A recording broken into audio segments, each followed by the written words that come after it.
اگر اپنے نبی سے پیار نہ کریں تو کس سے پیار کریں؟ کون وفادار ہے؟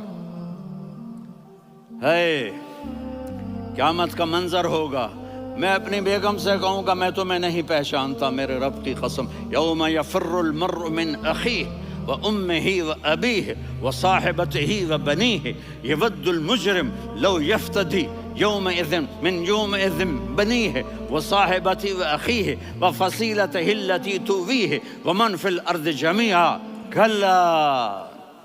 قیامت کے دن میں کہوں گا صفیہ میں تمہیں نہیں پہچانتا، یہ کہے گی مولانا صاحب میں آپ کو نہیں پہچانتی، یہ یوسف میرا بیٹا بیٹھا ہے۔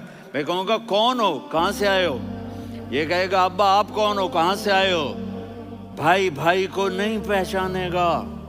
ماں اور اولاد کا کتنا گہرا رشتہ ہوتا ہے، ماں کہے گی میں نے تمہیں جنا ہی نہیں ہے۔ واہ یا رسول اللہ، ہم آپ پہ قربان جائیں۔ جس دن ماں نہیں پوچھ رہی، نبی نہیں پوچھ رہے، بیٹا نہیں پوچھ رہا، بھائی نہیں پوچھ رہا، یا رب امتی امتی، یا رب امتی امتی، یا اللہ میری امت، یا اللہ میری امت، یا اللہ میری امت، تو نظریں طواف کریں گی۔ یہ آواز کہاں سے آ رہی ہے؟ یہ کون بول رہا ہے؟ سب سے الگ کون ہے جو امتی امتی کہہ رہا ہے؟ جب نظریں آواز کی طرف چلتے چلتے چلتے چلتے پہنچیں گی، کو دیکھا نہیں ہے، تو فرمایا کاش میری ماں زندہ ہوتی اور میں عشاء کی نماز کے لیے مصلی پہ کھڑے ہو کے الحمدللہ رب العالمین پڑھ رہا ہوتا، اور ادھر سے میری ماں مجھے بلاتی محمد، تو میں نماز توڑ کے کہتا جی اماں جان میں آ رہا ہوں، نماز پھر پڑھا دوں گا۔ اپنے والدین کی عزت کرو۔ یہاں کا بڑھاپا بڑا خوفناک ہے کہ اولادیں چھوڑ جاتی ہیں اور ماں باپ ٹوائلٹ جانے سے بھی عاجز ہوتے ہیں۔ اپنی ماں کی دعا لو، اپنے باپ کی دعا لو۔ میرے نبی نے فرمایا تو جب انہوں نے دیکھا کہ دو آدمی آ کے بیٹھ گئے تو انہوں نے نماز شارٹ کٹ کر دی۔ تو حضرت عمر نے پوچھا کون ہو بھائی؟ کہا جی میں مزدور ہوں۔ کہا تیرا نام کیا ہے؟ کہا جی اللہ کا بندہ۔ کہا رے بھائی تیری ماں نے تیرا نام کیا رکھا ہے؟ اس نے تو نہ حضرت عمر کو دیکھا تھا نہ علی کو۔ وہ کہنے لگا بھائی تم کون لوگ ہو میرا انٹرویو کرنے والے؟ یہ تو میں اپنی زبان میں کہہ رہا ہوں۔ تو حضرت علی بولے کہ بھائی یہ ہیں امیر المومنین عمر بن خطاب اور میں ہوں علی بن ابی طالب۔ تو وہ ایسے کانپنے لگے، میں معافی چاہتا ہوں، میں پہلی دفعہ آیا ہوں، میں نے آپ کو دیکھا نہیں۔ فرمائیے آپ، حضرت عمر نے کہا ہاتھ اٹھا ہمارے لیے ہے نہیں، کیا ہے؟ ماں کی خدمت، ماں کی خدمت، ماں کی خدمت۔ میرے نبی نے فرمایا لوگ جنت میں چلیں گے، اویس چلے گا، جب گیٹ پر پہنچے گا تو اللہ کہیں گے اویس کو پیچھے ہٹا دو، باقی اندر چلے جاؤ۔ تو اویس کرنے ڈر جائیں گے کہ یا اللہ جنت کے دروازے پر مجھے پیچھے ہٹا دیا، تو اللہ کہیں گے پیچھے دیکھو، ویسے پیچھے مڑ کے دیکھیں گے تو لوگوں کا مجمع ہوگا جو جہنم میں جا رہے ہوں گے، ایمان والے، گنہگار مسلمان۔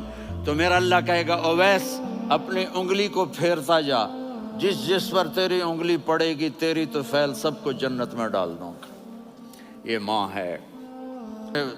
ساتھیوں سنو، اللہ کی قسم میں نے کوئی شادی اپنی مرضی سے نہیں کی، میرے اللہ نے فرمایا یہاں کرو، میں نے کی۔ میں نے اپنی بیٹی وہاں دی جہاں میرے اللہ نے فرمایا۔ تو اتنی شادیاں کیوں کی ہیں؟ ہمیں گھر کی زندگی سمجھانے کے لیے۔ میری بات غور سے سنو، دنیا کا سب سے بڑا رشتہ خاوند اور بیوی ہے، سب سے مقدس رشتہ ماں باپ ہے، لیکن سب سے بڑا رشتہ خاوند اور بیوی ہے۔ جب یہ ٹوٹ جاتا ہے تو پوری نسل برباد ہو جاتی ہے۔ اس لیے آپ نے زندگی گزار کے دکھائی۔ آپ گھر میں جھاڑو دے رہے ہیں، آپ آٹا گوندھ رہے ہیں، آپ حضرت عائشہ کو لقمے بنا کے کھلا رہے ہیں، اور حضرت عائشہ کی دلداری کے لیے فرما رہے ہیں عائشہ سننا حدیث طبرانی کی، عائشہ انہو لیہون علی الموت ان اریتکی زوجتی فی الجنہ۔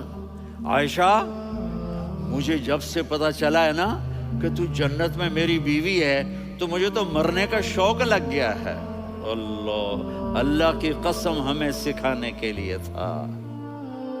جس نے اللہ کو دیکھ لیا ہو اسے عورت کی کیا خواہش رہ جاتی ہے۔ یہ ہمیں سکھانے کے لیے تھا کہ سب سے زیادہ عزت بیوی اپنے خامند کو دے، خامند اپنی بیوی کو دے۔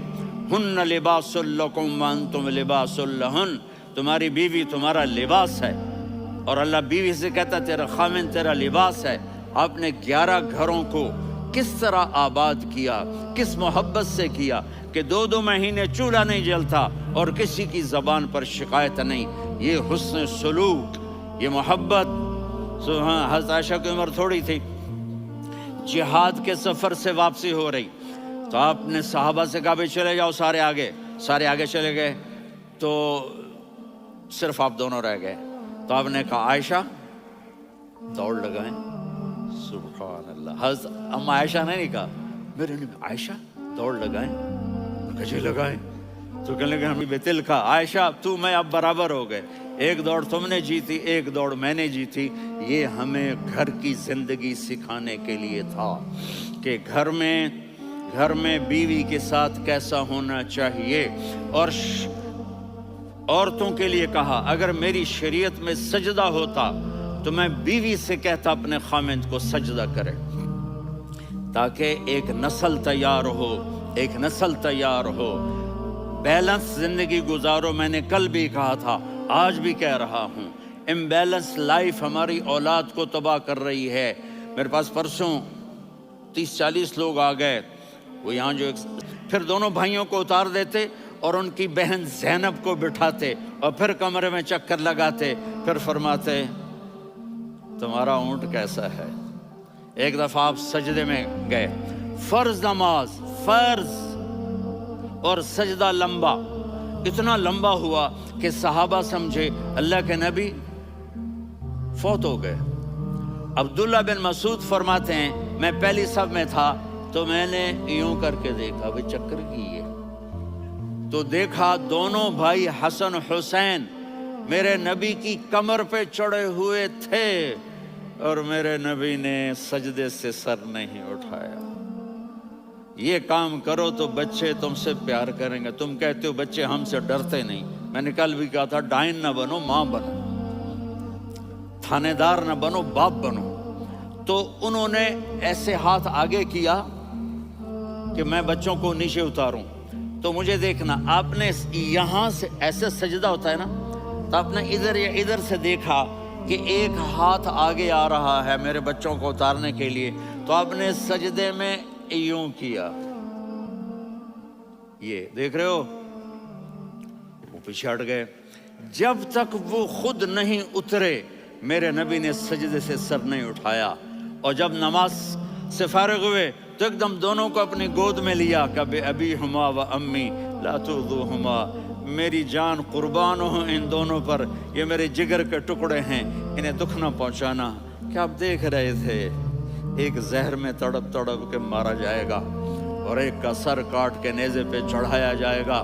آپ کو اولاد کی محبت۔ نبی جس دن آپ جا رہے تھے پیر 12 ربیع الاول 11 ہجری 611 عیسوی 6 جون، آپ نے ساری بیویوں کو بلایا، اطمینان سے ملے، رخصت فرما دیا۔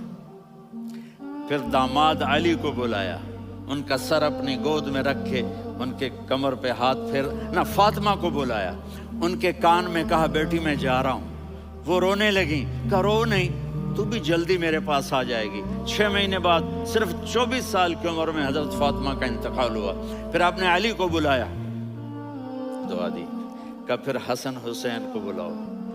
جو ہی آپ نے ان کو یوں لیا تو آپ کے ایسے پانی کی طرح آنسو، اور آ کر کہا السلام علیکہ یا رسول اللہ۔ آپ نے کہا وعلیکم السلام۔ کہا یا رسول اللہ، آپ پہلی ہستی ہیں جنہیں میں سلام کر رہا ہوں، میں نے نبیوں کی جانیں نکالی، نیکوں کی، کسی کو سلام نہیں کیا، آپ پہلے ہیں جنہیں میں سلام کر رہا ہوں۔ یا رسول اللہ، آپ پہلے ہیں جنہیں آپ کے رب نے کہا کہ میرے نبی سے پوچھ کے اندر جانا، بغیر پوچھے نہ جانا۔ آپ پہلی ہستی ہیں، میرے رب نے کہا آنا چاہیں تو لے آنا، رہنا چاہیں تو چھوڑ کے آ جانا۔ آپ نے فرمایا اگر میں کہوں تو میری جان نکالو گے؟ کہا جی نکالوں گا۔ تو آپ نے جبریل کو دیکھا، آدمی یہاں سے سوال کرتا ہے کہ تو کیا کہتا ہے، جاؤں یا ٹھہروں؟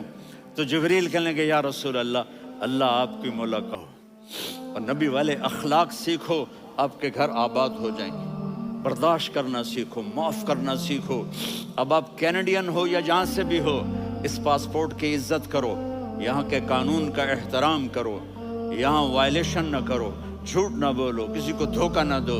یہاں کی لڑکیوں سے اس لیے شادی نہ کرو کہ میرے پیپر بن جائیں، قیامت کے دن کالے منہ کے ساتھ اٹھائے جاؤ گے۔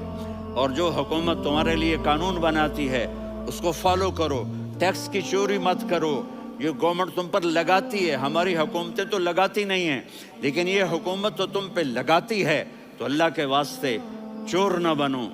ٹیکس کی چوری بہت بڑی چوری ہے کہ سب آپ کے کاموں کے لیے استعمال ہوتا ہے، تو یہاں کے قانون کو اوروں سے زیادہ اچھی طرح فالو کرو۔ دوسرا، یہاں غیر مسلم رہتے ہیں، سب کو عزت دو، سب کو عزت دو، ان کی خوشی میں ان کو مبارک دو۔